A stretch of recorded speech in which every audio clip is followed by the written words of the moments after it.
오늘은 임마누엘, 그 임마누엘이라는 것은 하나님의 약속이고 그 약속은 순종을 통해서 이루어진다는 것을 의미합니다. 그래서 오늘 우리가 읽은 본문에 근거해서 말씀에 많은 은혜가 있으시기를 바라겠습니다. 복음서, 마태, 마가, 누가, 요한복음이죠. 네 권의 책입니다. 신약의 시작이기도 하죠. 각 복음서는 시작하는 부분과 마치는 부분이 같다는 것 여러분 혹시 아셨습니까? 마태복음의 시작과 끝이 같아요. 마가도 누가도 요한복음도 그렇습니다. 그리고 이 같음은 모두가 예수님과 관련되어 있습니다. 마태복음 앞부분은 임마누엘, 다시 말해서 하나님이 우리와 함께 하시겠다는 약속이 나옵니다. 그리고 끝장에 가서는 이렇게 선언하죠. 볼지어다 내가 세상 끝날까지 너희와 항상 함께 있을 거야. 약속을 주고 계십니다. 해서 마태복음은 함께 하신다. 함께 하시는 하나님이라는 것이 대주제입니다. 그리고 두 번째 책 마가복음 앞부분에는 이렇게 되어 있습니다. 하나님의 아들 예수 그리스도의 복음의 시작이다 라는 말씀이 나오고요. 끝에 가서는 너희는 온 천하에 다니며 만민에게 복음을 전파하라는 명령이 나옵니다. 그래서 마가복음은 복음, 이것이 주제로 등장합니다. 세 번째 책인 누가복음의 앞부분에는 성전에서 찬송하는 장면이 나오는데요. 마지막에 가면 늘 성전에서 하나님을 찬송한다라는 문구가 나옵니다. 그래서 누가복음은 공통점이 성전에서 찬송을 한다, 이런 주제를 담고 있습니다. 요한복음의 첫 부분에는 우리 그리고 증언, 이 두 단어가 여러 번 나오는데 마지막에 가면 이렇게 기록되어 있어요. 이 일을 증언하고 이 일들을 기록한 제자가 이 사람이라 우리는 그의 증언이 참된 줄 아노라, 이런 말씀이 있습니다. 그러니까 요한복음의 주제는 우리가 증인이다, 우리가 복음과 부활의 증인이다, 이 주제를 담고 있는 것입니다. 이렇게 네 권의 책, 각 복음서의 시작 부분과 마치는 부분은 한결같이 각자 같은 주제를 가지고 있고 이러한 네 권의 각 주제들이 반복되고 있는데 그런 것을 통해서 복음서 네 권의 전체가 전달하려는 메시지가 분명하게 드러납니다. 그것은 우리를 구원하시기 위해서 오시는 예수 그리스도를 바라보라.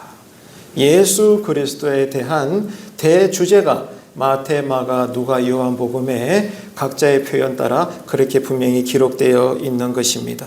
그래서 오늘 우리가 다루려는 이 마태복음 본문은 주님이 우리와 함께 하신다, 임마누엘이라고 합니다. 우리와 함께 하시는 하나님, 함께 하실 것이다. 이 임마누엘 약속으로 가득 찬 복음서에 대한 이해가 되겠습니다.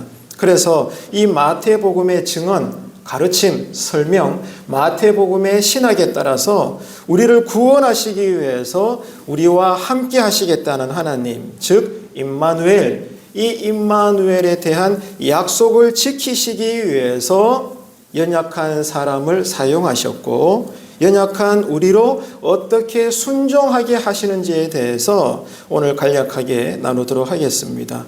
첫 번째는 이것입니다. 하나님이 우리와 함께 하시겠다고 약속을 하셨어요. 이것이 하나님의 또 하나의 이름입니다. 한번 따라합시다. 임마누엘.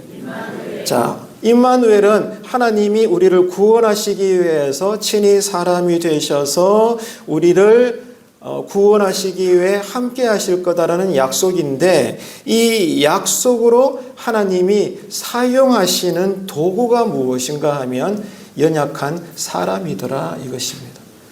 언제나 하나님은 여러분 한 사람 한 사람을 사용하셔서 하나님의 약속을 마침내 이루어 가신다는 거예요.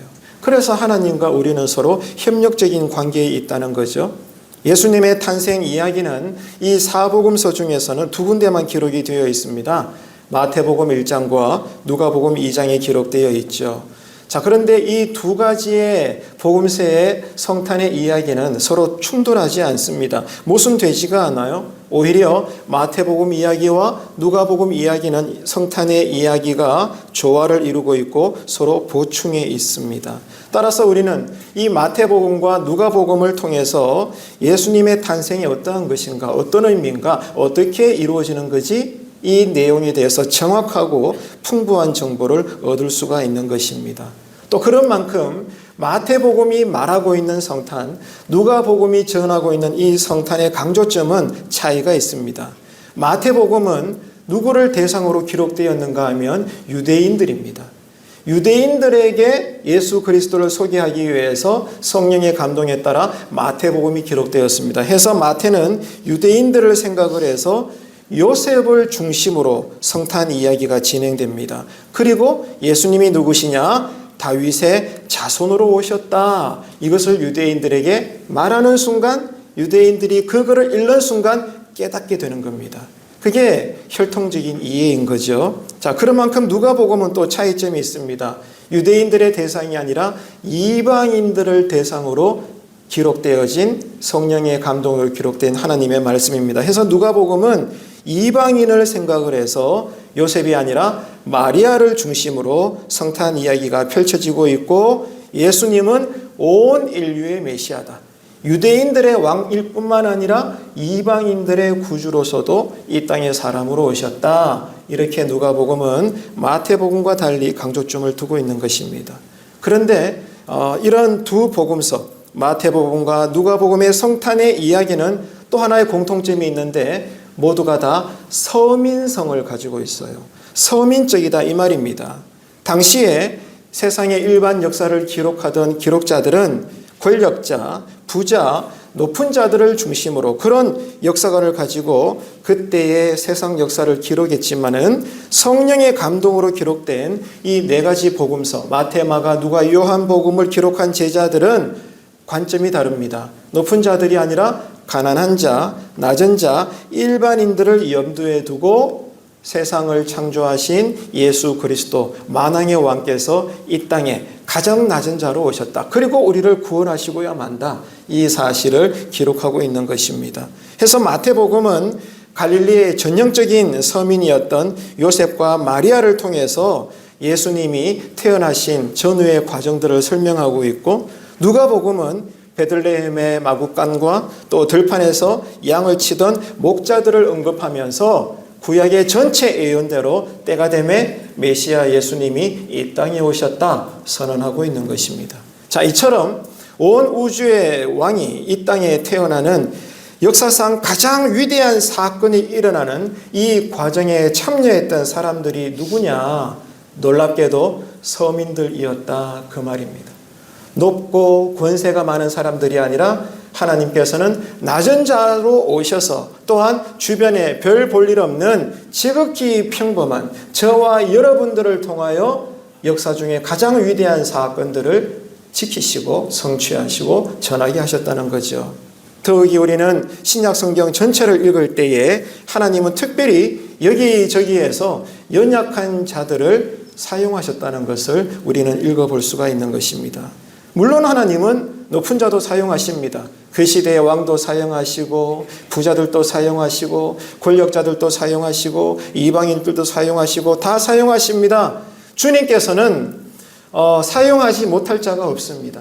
주님 스스로가 높고 완전하시기 때문에 하나님께서는 천하의 막강한 자도 의의 도구로 사용하시고 심지어 악인들도 사용하시고 그리고 약한 자, 소외된 자 누구든지 막론하지 않고 하나님께서 원하시는 뜻대로 이 땅의 모든 사람들을 그때그때마다 도구로 사용하신다는 사실입니다. 하지만 우리가 신구약 전체를 읽어보게 될 때 주목해야 될 사실은 하나님께서 또한 주님께서 가장 많은 부분에 있어서 하나님의 섭리를 이루기 위해 약속을 성취하시기 위해 사용하신 사람들은 대부분 다 가난하고 약하고 낮고 소외된 서민들이었다. 이 사실을 오늘 우리는 다시 확인하게 되면서 우리에게 큰 위로가 되는 것입니다.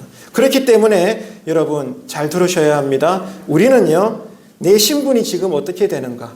지금 내 삶의 처지가 어떤가? 내 지식과 능력과 재능이 어떤가 이런 기준에 따라 가지고 나는 올해 일 좀 해볼 거야. 내년에는 교회 일 하기 힘들 것 같은데 그렇게 말해서는 안 된다는 겁니다. 내 형편이 어떤가? 분명히 내가 합리적으로 객관적으로 느끼는 판단이 있겠죠. 나는 가진 게 없어.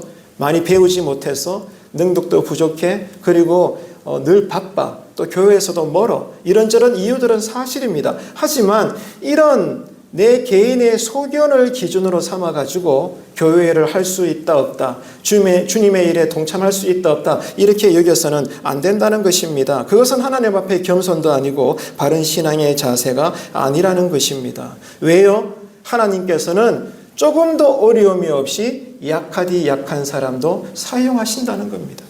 하나님 스스로가 완전하시고 강하시기 때문에 문제가 되지 않는 거예요. 하나님께서 일하시는 하나님이 완전하시기 때문에 그 하나님이 지금 이 일에 대해서 100명이 모여 있으면 100등의 끝에 있는 그 한 사람을 들어 사용하시는 것에도 하나님은 전혀 문제가 되지 않는다는 것입니다. 그래서 주님은 연약한 자들도 사용해 주신다. 이것에 대해서 우리가 믿음으로 고백하게 된다면 오히려 웬일이야? 하나님께서 나를 사용하시겠대. 교회가 나와 함께 일 좀 하지. 그런 얘기를 여러분 듣게 된다면 어떻게 해야 됩니까?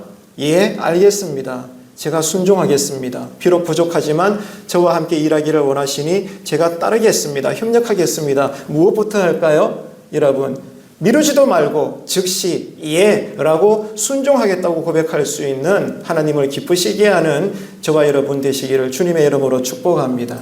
그게 믿음입니다, 여러분. 그게 신앙입니다. 그게 하나님을 기쁘시게 하는 거예요. 내가 무언가를 갖추어서 내가 죄를 다 떠나서 내가 거룩한 자가 되어 하나님께 쓰임받는 게 아니라 이 말입니다. 우리가 아직 죄인 되었을 때부터 하나님께서는 우리와 함께 하셔서요.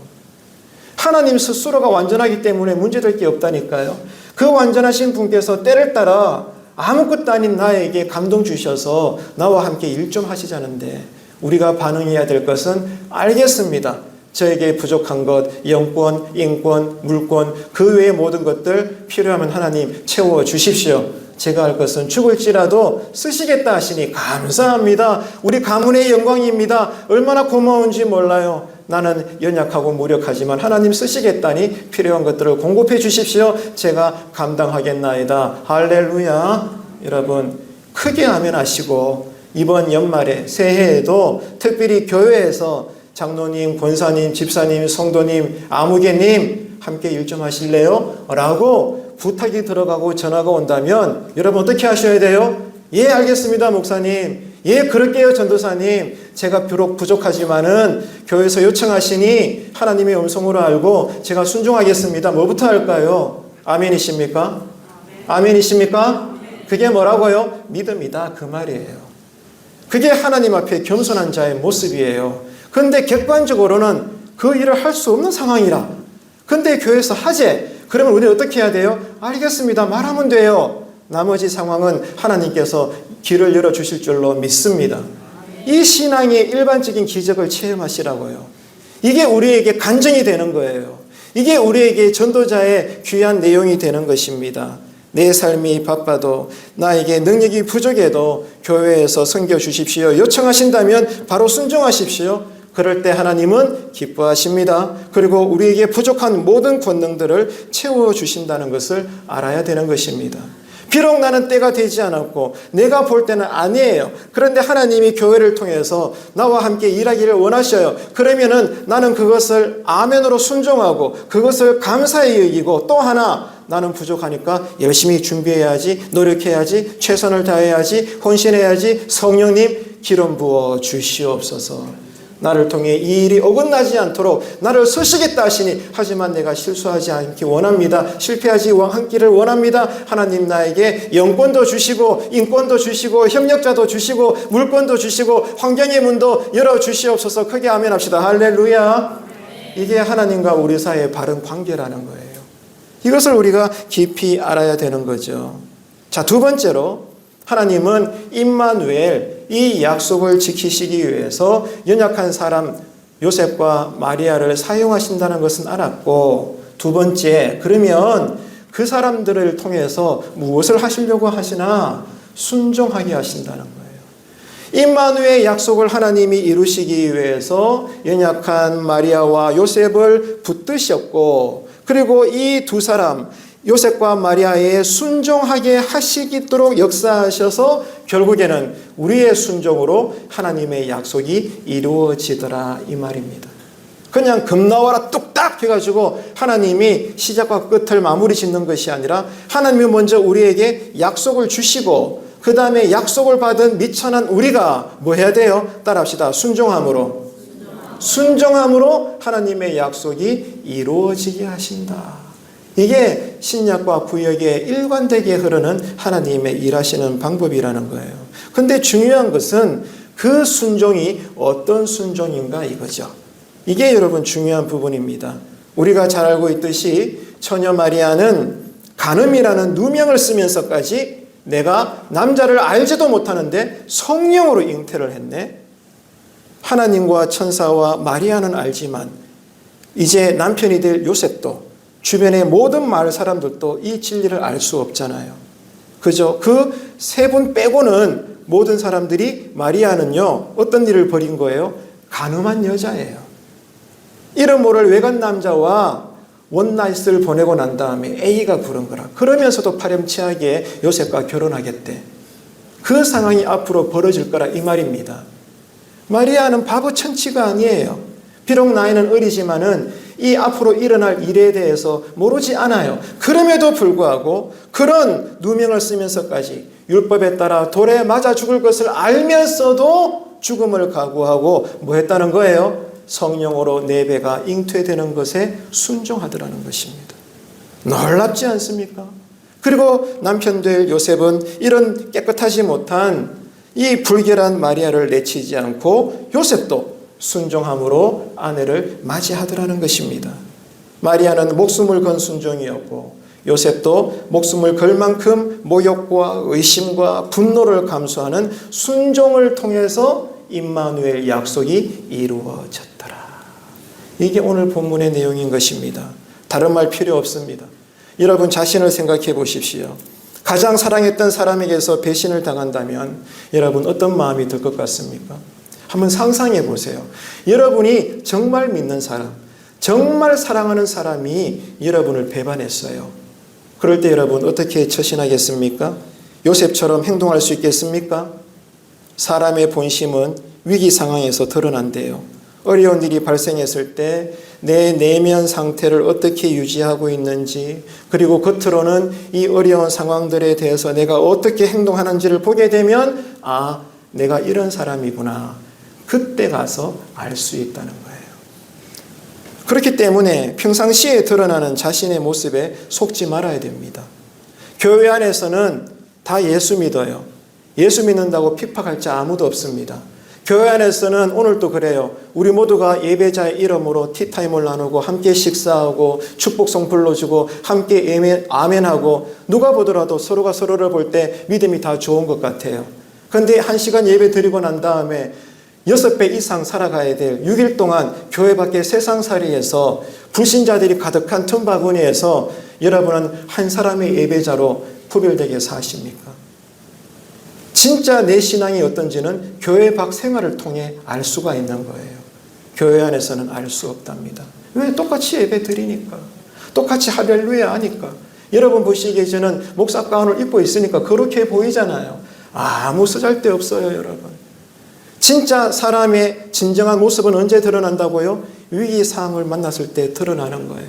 내 심지가 어떤지, 이 일에 대해서 내가 어떻게 판단하고 행동하는지 보게 되면 평상시와 다른 지금의 내 모습이 아, 진짜 모습이구나. 우리는 알게 된다는 것입니다. 그렇기 때문에 여러분 우리는 스스로 속지 말아야 되는 거죠. 자, 여러분 성경이 말씀하시는 순종을 지금까지 어떻게 이해하고 있습니까? 아마 우리 많이 그렇게 기도할 겁니다. 하나님 나로 순종하게 하여 주옵소서. 많은 기도를 할 겁니다. 그런데 마리아와 이 요셉은 천사의 말에 순종했습니다. 그런데 그 순종이 어떤 순종이에요? 달콤하고 풍성하고 이쁘고 감미로운 그런 순종입니까? 사랑과 존경과 칭찬이 있는 순종입니까? 아닙니다. 너무나 힘들고 고통스러운 그런 순종인 것입니다. 극심한 내면의 고통을 극복해야 되는 순종, 밖으로는 생명을 걸고 감당해야 될 그런 위험천만한 순종인 것입니다. 그렇기 때문에 성경 어디를 읽어봐도 하나님이 우리에게 임하셔서 감동하셔서 우리에게 함께 일 좀 하자라고 무언가를 말씀하시고 우리가 거기에 아멘하고 순종하는 것이 절대로 쉬운 일이 아니라는 거예요. 절대로 가볍지가 않습니다. 이 사실을 여러분 깊이 이해하십시오. 하나님이 우리에게 아무리 작은 일을 부탁할지라도 우리 편에서는 그 순종한다는 것이 너무나 어렵고 버겁고 힘든 일이다 그 말입니다. 하지만 성령님의 외침은 무엇입니까? 그럼에도 불구하고 우리는 하나님의 이 행하라는 말씀에 순종하기를 원해야 한다는 것입니다. 그리고 그 일에 내가 사용된다는 것에 감사와 기쁨으로 반응해야 된다는 것입니다. 하나님께서 기뻐하시고 우리의 순종함을 통하여 하나님이 반드시 일할 것이고 종국에는 우리에게 썩지 않을 영생의 면류관과 상급을 주실 것이기 때문입니다. 믿으시면 아멘 합시다. 네. 우리는 순종해야 돼요. 순종하면 내가 돌에 맞아 죽을 수 있어요. 내 삶이 흔들릴 수 있어요. 엄청난 손해와 희생이 따라올 수 있어요. 그럼에도 불구하고 성령님은 나에게 임하셔서 나로 어떻게 반응하게 하시는가? 예, 제가 순종하겠습니다. 앉으라면 앉고 일어서라면 일어서겠습니다. 내가 어떤 희생을 당할지라도 나는 원치 않지만 하나님 또 이겨내실 힘을 주실 거잖아요. 나로 이 일에 참여하라고 하시니 예, 제가 그 현장에 있겠습니다. 내가 뭐라고 무력하고 무지하고 무능한 나를 써주시겠다니 나는 그저 감사할 뿐입니다. 주님 영광 받아 주옵소서. 이 순종자가 되시기를 간절히 바랍니다. 그러면 여러분 인생을 향하신 이미 우리에게 들려주신 여러분 인생을 향한 거룩한 약속들도 여러분의 순종함을 통하여 하루하루 달마다 매년마다 이루어질 줄로 믿습니다. 여러분 오늘 말씀이 얼마나 귀한지 몰라요. 마리아와 요셉의 임한 천사의 모습은 오늘 이 시간 우리에게 임하는 성령님의 능력이라고 생각해 볼 수가 있습니다. 그렇기 때문에 날마다 은혜를 사모하고 체험하십시오. 그런 만큼 믿음을 공급받으십시오. 그래야 우리도 마리아와 요셉처럼 우리 신앙의 그릇에 맞는 어떤 어려운 순종도 성령님의 능력으로 감당할 수가 있기 때문입니다. 우리가 잘나서 어려운 순종이지만 감당하는 것이 아니라 처음부터 어려운 줄 알아요. 그런데 내가 할 것은 믿음으로 예라고 순종하는 것입니다. 그러면 하나님이 하십니다. 따라합시다. 하나님이 하십니다. 아멘이십니까? 그 순종에 예라고 말하는 그 외침도 성령님이 나로 하시는 것이고 나는 영권, 인권, 물권도 없지만 나를 사용하기 원하시는 하나님께서 때를 따라 나에게 협력자도 붙여주시고 상향의 문도 열어주시고 엘리야에게 까마귀가 왔듯 내 인생의 사역에 까마귀의 은혜도 내려주실 줄로 믿습니다. 하나님이 다 하시는 거예요. 여기에 여러분 주안점을 둬야 된다니까요. 내가 하려면 버거워요. 하기 싫어요. 할 수 없습니다. 그런데 주님이 하시면 됩니다. 하나님이 하시면 된다고요. 이 사실 여러분 오늘 대림절 넷째 주간에 꼭 많이 고백하게 되는 한 주간이 되시기를 축복합니다. 말씀을 맺겠습니다. 하나님은 약속을 이루시는 분입니다. 따라합시다. 약속을 이루시는 하나님. 아멘이십니까? 믿으십니까? 어떻게 이루어지죠? 두 가지 말씀드렸습니다. 첫째는 뭡니까? 누구를 통하여? 연약한 사람들을 통하여. 따라합시다. 나를 통하여. 저처럼 액션 취해보세요. 나를 통하여. 네, 내가 누굽니까? 무지하고 무능하고 무력할 뿐입니다. 아무것도 아니야. 그런데 하나님이 놀랍게도 나와 함께 일 좀 하시지.